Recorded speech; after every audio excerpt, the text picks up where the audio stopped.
Hi, today at Garfin's Creation we'll be making this eggless cookies so you can decorate them for Easter. And in the next video I'll be showing you how to decorate them in different ways. So in today's video we'll just be making the cookies. The recipe is mentioned in the description box below. So let's start with the recipe. So in a mixing bowl here I have taken butter, that is 115 grams. The butter is chill but not too very hard. Into this, I'll be adding 1 teaspoon of vanilla essence and 65 grams of powdered sugar. Just taken some grain sugar in a mixie jar, made a powder out of it and then taken 65 grams. Now we'll start whisking this from low to high speed till the sugar is completely melted and the butter becomes light and fluffy. This will take about 2 minutes, and also do keep scraping the bowl in between so that all the ingredients are mixed well. These cookies are really very good to cut out any shapes you require. These cookies too are not too very sweet, so you can easily decorate them with royal icing, fondant or mascarpone too. I have already shared one more cookie recipe on my channel, so you can use that recipe too to make these cookies. So now after whisking this for about 2 minutes and scraping the bowl in between, the butter has got light and fluffy, and there is no grits of the sugar as well. We'll be adding the dry ingredients, that is the Maida all-purpose flour, 200 grams of Maida and 2 tablespoons of corn flour. I have not added any salt as I've already used salted butter for this recipe. If you're not using salted butter, you can just add a pinch of salt into this. I'll just mix everything together with a spatula. And now we'll just use the beater just for a few seconds to whisk this all. This will allow everything to mix well. And now using our hands, we will just get this dough together. You do not have to knead this or the cookies will get hard. Just combine and just press it together.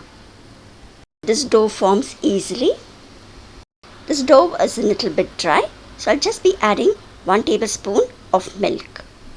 This milk is optional. If you find your dough is too dry, do add it. Now we'll just combine everything and get the dough together. This dough is nice and soft and it's come together.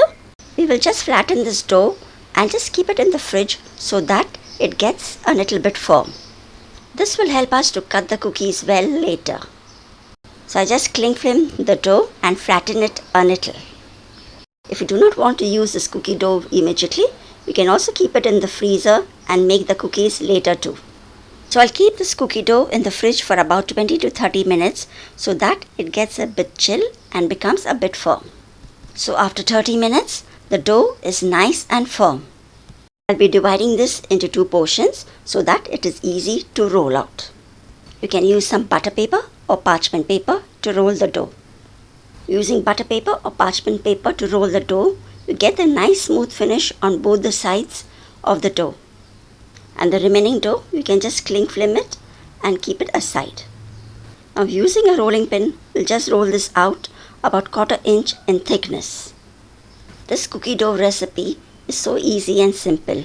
If you do not wish to decorate them, you can just make any shape of it and just have it just like it. You can also customize the flavor of this cookie dough recipe as per your liking. And then just rolling in between, just can check out if it is uneven. And then roll the dough once again till it is evenly spread. To get the egg-shaped cookies, I'll be using a steel Easter egg cookie cutter. This Easter egg cookie mold has to be dipped in Maida all-purpose flour so that you get a nice clean cut. Doing so, the dough would not stick to the cutter. And every time you cut out, dip it once more into the flour and then cut out more shapes from it. This Easter egg cutter size is large. You can use smaller ones as well. We will also need to line our baking tray with some butter paper so we can place the cookies on it. With the help of a spatula, just gently lift the cookies and place it onto the tray. The dough tends to get a bit soft while rolling it. So if it loses its shape, you can just adjust it before we could put this back into the fridge. As you keep rolling the dough tends to get a bit soft. That's because of the hot weather, the butter tends to melt. So here you can check out the thickness too of these cookies. Keep this aside and then just gather the scrap and roll the other dough as well and cut out more cookies from it. You just need to gather it all together, do not knead it. So I rolled out the other dough as well and cut out more cookies. This tray is ready and now I'll be keeping this into the fridge. So we'll keep this tray in the fridge for about 10 to 15 minutes so that the cookies harden up before we could bake them. This way the cookies too will not spread while being baked. So I'll be cutting out more cookies and using these Easter plastic cutters too. Just dip them well into the maida before you could press them onto the cookie dough.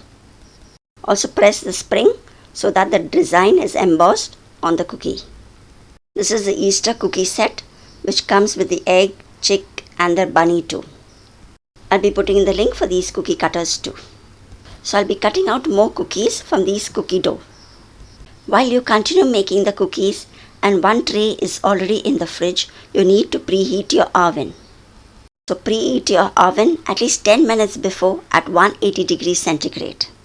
Once this tray is ready, I'll be keeping this too in the fridge. Now back to the first tray, the cookies are chilled well and hard enough. So these cookies were in the fridge for 15 minutes. We will now bake it at 180 degrees centigrade for about 10 to 12 minutes. Do keep an eye on the oven and if you see a little browning, you can take them out. So this tray was ready in 11 minutes. You need to keep this way for another 10 minutes in the tray itself. After 10 minutes, you can then transfer it onto the cooling rack. So this was another tray too that had gone into the oven. Transfer these onto the cooling rack after 10 minutes and let them cool completely. So you can also check out the number of cookies I got from this recipe too. After cooling, these cookies can be used further for decoration, also can be stored into an airtight box. I'll be showing you how to decorate these on another video. So for the time being, I'm just placing them in an airtight box. Just layer them in a box with a butter paper in between. And then you can use it whenever you want to decorate them. Do check out my next upcoming video where I'll be showing you how to decorate these beautiful Easter cookies. I've used different techniques to decorate these Easter cookies, so do watch out for the next upcoming video. Thanks for watching and I hope you like this Easter cookie recipe. Subscribe to Garfin's Creation so that you do not miss my next video as well. See you soon in the next video too. Till then, take care and bye-bye.